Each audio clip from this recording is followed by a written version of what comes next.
Here are a couple of helpful tips for the kettlebell clean. For the clean, the bell is always going to start on the floor, directly underneath your body. You want the handle in line with the arches of your feet. You're going to hinge at the hips. We want our hips to be lower than our shoulders in this position. And it's okay if the bell is offset, so closer to one side so that it's directly underneath your shoulder. That's totally cool. And again, I'll show you from the side. We want the shoulders above the hips.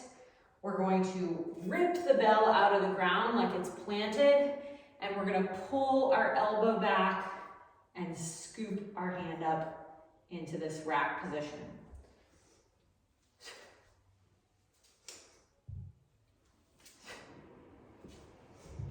So if you have people that have banging on their wrist, there's just a little bit of sensitivity when you start working with a kettlebell. It will get better, it will go away.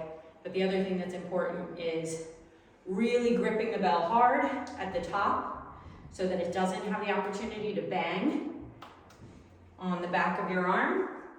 And the other thing that's important is starting your clean a little bit lower. So pulling the elbow back right away is going to keep it from flopping at the top.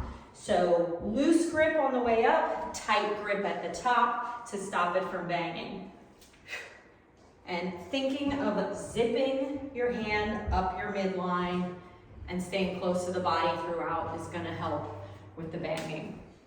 Again, the important thing here is that all of the energy is coming from the ground up. So we're driving our feet down into the floor, hips aren't going forward here.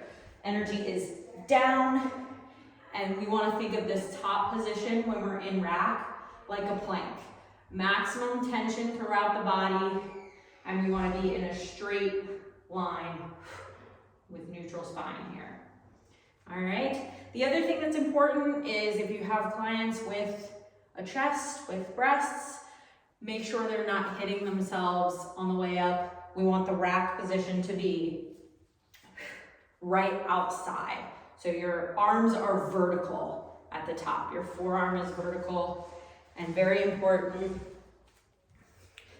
we call this the gooseneck. So no broken wrists, curl your wrist in, knuckles pointing towards the ceiling. So there's a couple of helpful tips for your clean. You can always reach out to me directly if you have questions.